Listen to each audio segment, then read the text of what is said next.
side. There's a lot of experience in that squad. Is that going to help you on Saturday? Yeah, it's kind of like trying to get a bit of a balancing act. In fairness to the players, and there's been surprised by the competition within the squad, and just pleasantly surprised actually. So we had really good selection meeting last night, and some really robust debate as well. So I think for us, for kicking off this first game, is that we're looking for a mixture of some experience and some continuity, but the message to the squad is that people will get an opportunity during the Six Nations campaign, and we need to think we want to do well in the Six Nations, but we're also thinking long term about the next 6, 7 or 8 months in terms of the development of some of the younger players who haven't had a lot of test experience, and how we get them ready for France. What about Joe Hawkins? Obviously a young guy. What do you expect of him?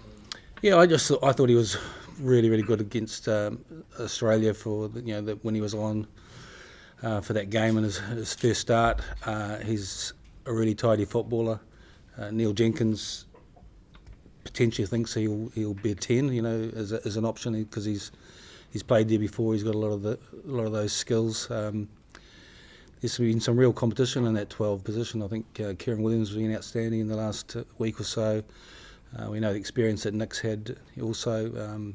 Some nice touches from Mason Grady as well. So I'm really excited about the midfield and the potential of that going forward. And so for Joe, it's just a little bit of continuity. That's sort of probably the familiarity with that him and George in the midfield that have played together, and the experience that he's going to have inside and outside him as well. So he's a lovely footballer, and I just felt that I wanted to give him the reassurance and confidence from that performance he had against Australia to start again.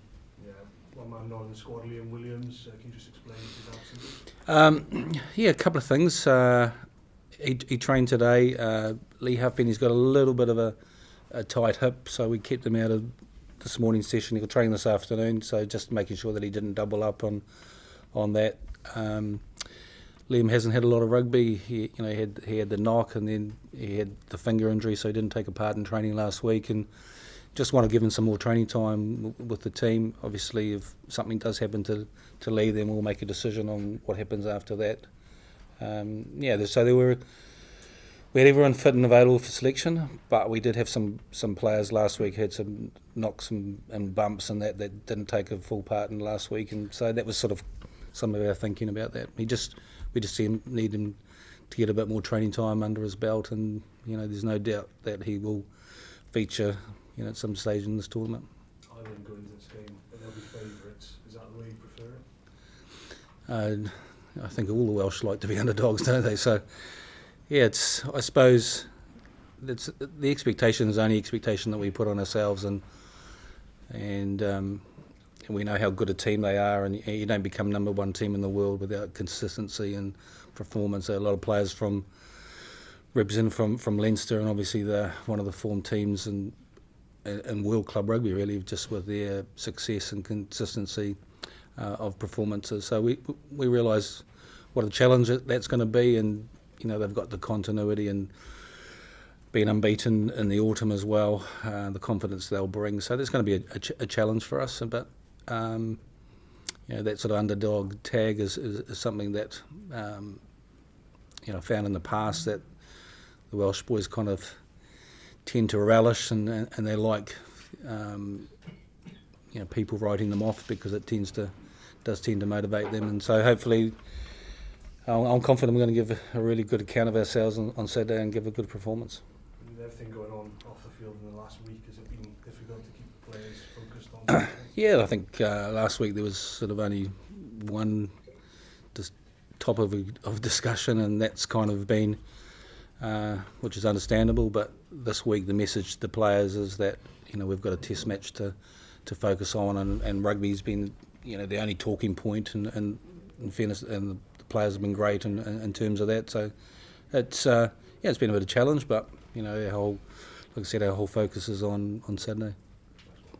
Okay. Lee Halfpenny's been one of the best positional fullbacks for years. How much is that going to help you for what might be coming your way from Johnny Sexton, possibly? Yeah, I think not so much Johnny Sexton, but for Gibson Park, they'll kick a lot off 9.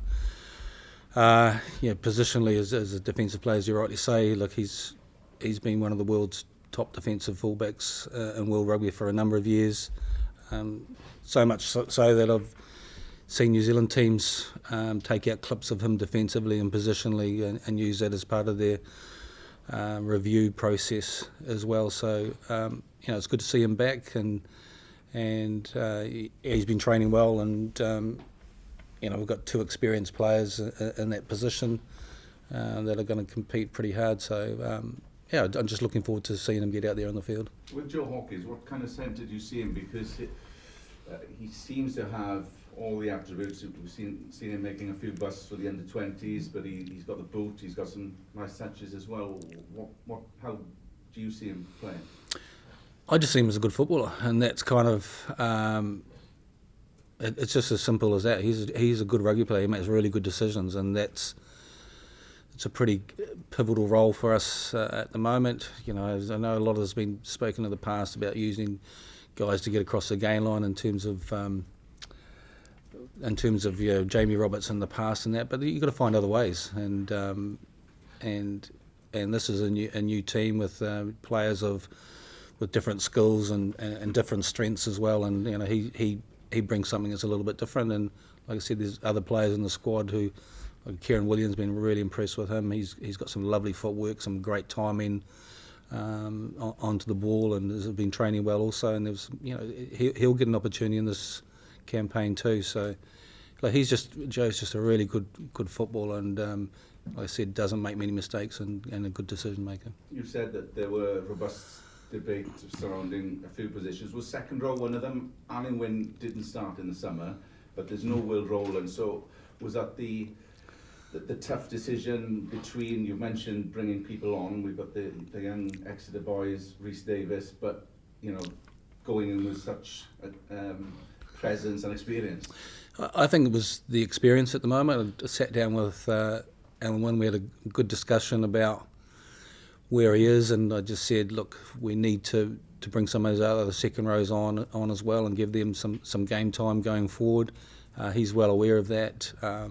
He's been fantastic in the last week or so in terms of his voice and experience, and I want those younger second rows to learn from that experience. I said to him, you've been around for the last 15 years, and he corrected me, he said it's been 17 years. So, so look, I've always been a great admirer of his, but we've got to go through the process of some transition. I'd love him to be able to make the decision when he calls time, but he's well aware of the needs of this team at the moment, and we just keep talking about how many games he plays, who starts, and when he decides to make a decision to finish with international rugby. Just a final one for myself. Was it a hard decision the back row? How did you come across that combination and getting 2 out of the 3 that were options as flankers?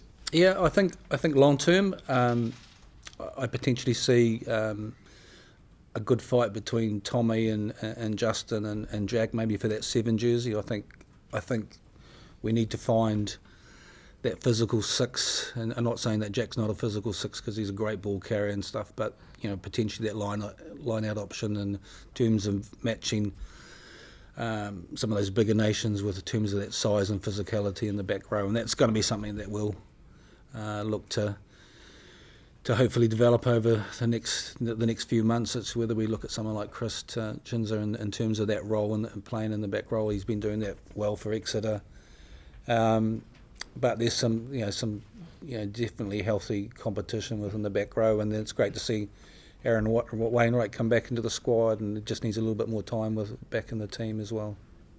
Okay, we'll just do one final question in the live section with Hamish.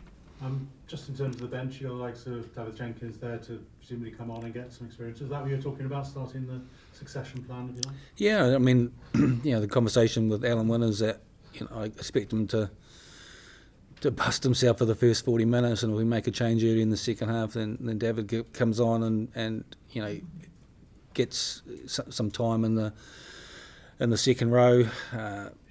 he's been playing with a side that's been going quite well. He's been captaining Exeter. I did have the conversation, asked how many times that he's lost as a captain, and he said he hasn't lost yet. So, that's a positive.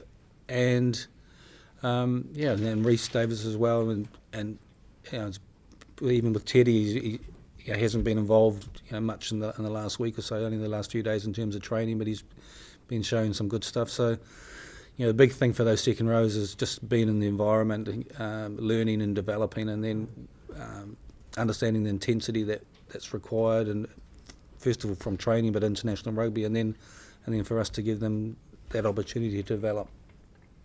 Okay, thank you. That's the live section done.